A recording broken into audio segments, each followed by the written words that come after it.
আসসালামু আলাইকুম রহমতুল্লাহ। হ্যালো বন্ধুরা, কেমন আছেন সবাই? অনলাইন স্কুলের পক্ষ থেকে আমি ওবায়দুল্লাহ আপনাদেরকে স্বাগতম জানাচ্ছি আরেকটি নতুন টিউটোরিয়ালে। আজকে আমরা মাইক্রোসফট অফিস এক্সেলে ওয়ার্ড আর্ট এবং সিম্বল নিয়ে কাজ করব। মূলত এই কাজটি আমরা মাইক্রোসফট ওয়ার্ডেও করেছিলাম, এরপরে আমরা এক্সেলেও করব। মোটামুটি অফিস যে প্রোগ্রামগুলো আছে মাইক্রোসফটের সে সবগুলোতে ওয়ার্ড আর্টের অপশনগুলো আছে। তো চলুন শুরু করা যাক। আমরা মাইক্রোসফট এক্সেলটি ওপেন করে নিচ্ছি। ওপেন করলাম। এরপর দেখুন ওয়ার্ড আর্টটি খুঁজে পাওয়ার জন্য আমরা ইনসার্ট ট্যাবের আন্ডারে দেখুন এখানে ওয়ার্ড আর্ট আছে। তো এখানে ক্লিক করলে এই যে অপশনগুলো আছে এগুলো দেখা যাবে। আমরা এখান থেকে যে কোনো একটা নিয়ে নিতে পারি ওয়ার্ড আর্ট। দেখুন, তো আমরা এই লেখাটাকে সিলেক্ট করার পরে আমরা আমাদের লেখা যেটা থাকবে সেটা আমরা এখানে দিতে পারবো। দেখুন খুবই সুন্দর একটা বিষয়। এইটাকে যদি আমরা এখানে সেট করে দিলাম, দেখুন এখানে অর্ডারকে সিলেক্ট করার পরে এখানে দেখুন ফরম্যাট নামে যে মেনুটা আছে এখান থেকে আমরা বিভিন্ন ডিজাইন করে দিতে পারবো। দেখুন আমরা এটাকে পুরোপুরি সিলেক্ট করছি। তো এখান থেকে আমরা দেখুন এখানে ডিজাইন আছে, আমরা ডিজাইন করে দিতে পারবো।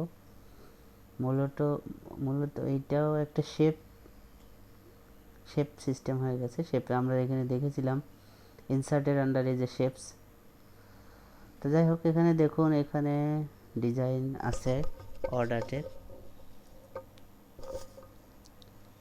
বিভিন্ন ডিজাইন আছে এখান থেকে। এরপর শেপ আছে, আপনি এখান থেকে শেপ করে নিতে পারবেন। এরপরে শেপ ফিল আছে, দেখুন এখানে আমরা শেপের যে কালার থাকবে সেটা আমরা এখান থেকে দিয়ে দিতে পারবো। এরপরে আউটলাইনে যদি আমরা কোনো কালার দিতে চাই সেটা আমরা এখান থেকে দিয়ে দিতে পারবো। সাপোজ আমি এখানে গ্রিন করে দিলাম, এরপরে আউটলাইন হোয়াইটটা মোটা করে দিলাম, দেখুন ওকে। এরপরে আউটলাইন হোয়াইট, আমরা দেখি এখানে ড্যাশ ড্যাশ ড্যাশ আউটলাইন নাই, কাজ হচ্ছে না। এরপরে এখান থেকে নো কালার করে দিলে আউটলাইনের কোনো কালার আউটলাইন নো আউটলাইন, এটা আউটলাইন দেখা যাবে না। আচ্ছা, এরপরে এখান থেকে আমরা ইফেক্ট দেখুন প্রিসেট ইফেক্ট আছে। আমরা একটু শেপটা চেঞ্জ করছি, শেপটা যে কোনো একটা নিলেই পারি, এটা নিলাম। দেখুন এখান থেকে আমরা ইফেক্ট চেঞ্জ করে দিচ্ছি 3D মোড। এরপরে শ্যাডো আছে, আমরা শ্যাডো চেঞ্জ করে দিতে পারি। দেখুন ইনার শ্যাডো, এটা আউটার শ্যাডো, এই যে একটা দেখুন শ্যাডো।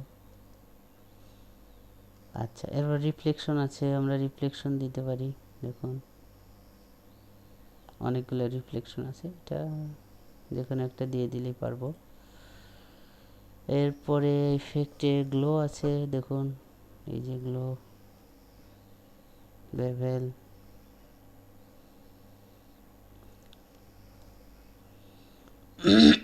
মূলত শেপসের মতোই সেম শেপ, আমরা এই সেম জিনিসটা শেপ থেকেও করতে পারতাম। দেখুন শেপ এখান থেকে আমরা যখন ইনসার্ট করছি, ইনসার্ট করার পরে শেপ নিচ্ছি, এখান থেকে টেক্সট বক্স নিয়ে আমরা, তো টেক্সট বক্সের সাথে যেটা দেখেছিলাম ব্যাকগ্রাউন্ড কালার ছিল, কিন্তু ওয়ার্ড আর্টের ক্ষেত্রে দেখুন এখান থেকে ওয়ার্ড আর্ট যখন আমরা নিচ্ছি তখন সেক্ষেত্রে একটা ডিজাইন আমরা ডিফল্ট এখানে ওয়ার্ড আর্ট নিয়ে আসতেছে। এরপরে আমরা এখানে আমাদের কন্টেন্ট যেটা চাচ্ছি সেটা চেঞ্জ করতে পারছি। তো এই হলো বিষয়। আরও এরপরে আমরা দেখব সিম্বলের বিষয়। এটা একে ডিলিট করে দিলাম, এটা থাক, এখানে থাক।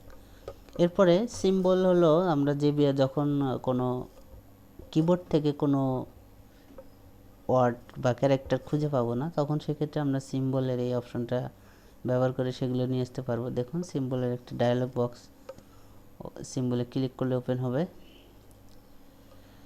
এখানে খেয়াল করুন সিম্বল আর একটা অপশন আছে এখানে স্পেশাল ক্যারেক্টার। এই বিষয়গুলো হয় সচরাচর কিবোর্ডে খুঁজে পাওয়া যায় না, যেমন কপিরাইট। আপনি যদি এখন এখানে কপিরাইটের কোনো সাইন, এই যে সি দিয়ে, এখন এটা যদি দিতে চাই, ইনসার্ট দিতে চাই, ওকে, এখানে দেখুন এটাকে বড় করা যাবে, যেহেতু এটা টেক্সট। এই যে সিম্বল, এরপরে দেখুন ইনসার্ট, এই যে ট্রেডমার্কের আছে, তো আমরা এইটাকে এখানে ইনসার্ট দিই, সিম্বল স্পেশাল ক্যারেক্টার, এই যে ট্রেডমার্ক, ওকে, ক্লোজ। এটাকে বড় করা যাবে, এখান থেকে আমরা বড় ছোট করে নিতে পারবো। এখানে সেন্টার করে দিতে পারবো, ওকে, কালার করা যাবে, এগুলো এটাকে কালার করা যাবে। আচ্ছা, এরপরে আরও অনেকগুলো সিম্বল আছে, আমরা একটু দেখি। এখানে সিম্বল ফন্ট ওয়াইজ সিম্বল দেখা যাবে, দেখুন আপনার ফন্ট চেঞ্জ করার সাথে সাথে সেই ফন্টের মতো স্টাইলে যে সিম্বলগুলো থাকবে সেগুলো চেঞ্জ হয়ে যাবে। এরপরে বাংলা আছে, দেখুন বাংলার জন্যও আপনার সিম্বল আছে। বেশ করে আপনি যদি বাংলা লিখতে গিয়ে কোনো সময় হয়তো যুক্ত অক্ষরগুলো খুঁজে বা লিখতে পারছেন না, তখন আপনি এখান থেকে দেখে নিতে পারবেন যে বাংলার স্পেশাল ক্যারেক্টার কি এই সিম্বলের ভিতরে, এগুলো সব আছে। নর্মালি সবই আছে, দেখুন আমি অন্য ইংরেজি একটা ফোন, দেখুন ABCD সবই আছে সিম্বলের ভিতরে। মোট কথা আপনার কিবোর্ডে যা আছে আর যা নাই সব, একটা ফন্টে আন্ডারে যতগুলো সিম্বল হতে পারে সবই মোটামুটি এখানে দেওয়া আছে। ক্যালিব্রি ফন্ট সিলেক্ট করলাম, দেখুন এইগুলো সব আপনি যা চান আর কি মোটামুটি সব আছে। তো এই হলো বিষয় সিম্বল আর অর্ডার। তো আশা করছি আপনারা বুঝতে পারছেন। যদি বুঝতে না পারেন, বারবার বলে আসছি, আপনারা কমেন্ট বক্সে জানাবেন, আমরা যথাসম্ভব চেষ্টা করব আপনাদের হেল্প করার। তো আজকে এ পর্যন্তই, আল্লাহ হাফিজ।